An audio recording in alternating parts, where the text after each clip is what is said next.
Tennis cricket sports federation of इंडियाच्या माध्यमातून गेल्या 6 दिवसांपासून ठाण्यातील दादोजी कोंडदेव स्टेडियममध्ये सुरू असलेल्या प्रेसिडेंट कप 2026 चा समारोप रविवारी अत्यंत उत्साहात आणि दिमागदार सोहळ्याने संपन्न झाला। अंतिम फेरीमध्ये बिहार ब्लास्टर्स संघाने चुरशीच्या लढतीमध्ये विजय मिळवत पहिल्या प्रेसिडेंट कपवर आपलं नाव कोरलं आहे। Tennis cricket sports federation of इंडियाच्या माध्यमातून 31 मार्च पासून राष्ट्रीय स्तरावरील प्रेसिडेंट कप 2026 स्पर्धेला सुरुवात झाली होती। राज्याचे उपमुख्यमंत्री एकनाथ शिंदे आणि अभिनेता सलमान खान यांच्या हस्ते या स्पर्धेचा दिमागदार सोहळ्याला शुभारंभ झाला। देशातील 16 विविध राज्यातील संघ या स्पर्धेमध्ये सहभागी झाले होते। विविध साखळी सामन्यातून बिहार आणि उत्तर प्रदेश हे संघ अंतिम सामन्यामध्ये एकमेकांसमोर उभे ठाकले होते। अखेर चुरशीच्या सामन्यामध्ये बिहार ब्लास्टर्स संघाने विजय मिळवला। या सांगता समारंभाला बॉलिवूडचे दिग्गज अभिनेते संजय दत्त, सुनील शेट्टी यांची विशेष उपस्थिती लाभली होती। कार्यक्रमाची सुरुवात सुनील शेट्टी यांच्या उपस्थितीत झाली, तर अंतिम सामन्यापूर्वी जागतिक कीर्तीचे ड्रम वादक शिवमणी यांनी पुणेरी ढोलच्या साथीने सादर केलेल्या जुगलबंदीने संपूर्ण स्टेडियम मंत्रमुग्ध झालं। या सादरीकरणामुळे सोहळ्याची रंगत अधिकच वाढली। यावेळी बोलताना खासदार डॉक्टर श्रीकांत शिंदे यांनी स्पर्धेच्या यशाचा आनंद व्यक्त करत महत्त्वपूर्ण घोषणा केल्या। टेनिस क्रिकेटला व्यावसायिक स्वरूप देण्यासाठी आणि जास्तीत जास्त खेळाडूंना व्यासपीठ मिळवून देण्यासाठी प्रेसिडेंट कप आता वर्षातून 3 वेळा आयोजित केलं जाणार आहे। या मालिकेतील दुसरे पर्व येत्या नोव्हेंबर महिन्यामध्ये पार पडणार असल्याचं त्यांनी जाहीर केले।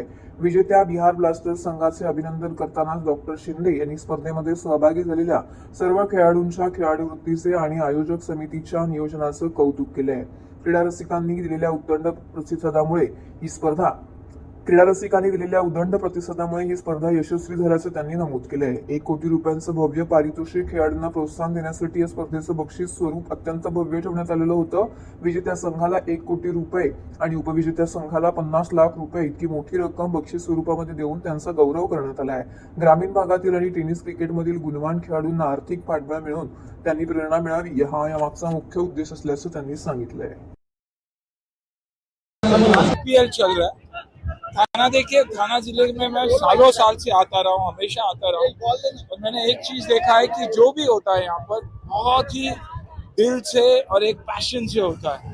चाहे वो दहीहंडी का फेस्टिवल हो, नवरात्रि हो, गणपति का फेस्टिवल हो और आज क्रिकेट का भी, तो अच्छा लगता हमेशा यहाँ आके देखकर। मेरे काफी दोस्त यहाँ पर है, पॉलिटिकल प्लेटफॉर्म्स पे है, लेकिन हमेशा लोगों के पॉइंट ऑफ व्यू से सोचते आ रहे हैं। आप माहौल देखिए, खुद माहौल देखिए, आपको लगेगा कि शायद कोई बड़े टूर्नामेंट में आए। बड़ा टूर्नामेंट है ही, 16 स्टेट से बच्चे आए हुए खेलने के लिए, एक्साइटिंग मैचेस है, तो अच्छा लगा मुझे यहाँ आके। और खास करके डॉक्टर श्रीकांत को मुबारकबाद देना चाहूँगा, उसकी पूरी टीम, सारे लोग यही हैं मेरे इर्द गिर्द। रवि भाव के लिए मैं शायद 20 या 25 साल से आता रहा हूँ हमेशा थाना।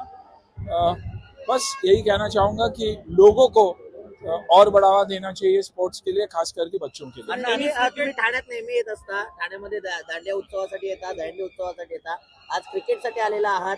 ठाणे तुम्ही गेले 25 वर्षांपासून येत आहे, 30 वर्ष झालं ठाणे येऊन। लय बदललेलं आणि ग्रोथ, खूपच छान ग्रोथ आहे। इन्फ्रास्ट्रक्चर खूप छान आहे आणि हे मुंबई सारखं शहर झालेलं आहे आणि तसंच राहायला पाहिजे। अँड विश करायला पाहिजे सर्व ठाणेकरांचं की तुम्ही जसं ठाणा होतं ते प्रेम तसं ठेवलेलं आहे, पण लोकांनी इन्फ्रास्ट्रक्चर वाढवलं। क्रिकेट रसिकांना काय शुभेच्छा द्याल? हेच की देशाला रिप्रेझेंट करा, टीमला रिप्रेझेंट करा। पहिले तुम्ही एक परफेक्ट आयडल राहा आपल्या फॅनसाठी, एक छान आयडल राहून फेअर गेम प्ले करा आणि लाईफ मध्ये पण हेच शिक्षा आहे, लाईफ मध्ये पण वापरा। अण्णा, आपण जर बघितलं चित्रपटामध्ये आपण सिक्सर मारतो, आज मैदानामध्ये देखील सिक्सर मारताना पाहिजे। सिक्सर लाईफ मध्ये पण मारायला पाहिजे, कधी पण पॉझिटिव्ह विचार करून। आणि लाईफ मध्ये फक्त सिक्सर नाही, कधी स्टडी खेळायचं, कधी मारायचं, ते बघून करायचं। आता फिलहाल तर आपला देश सिक्सरच्या मोड मध्ये आहे, तर आपण देशाबद्दल विचार करून सिक्सर मारू।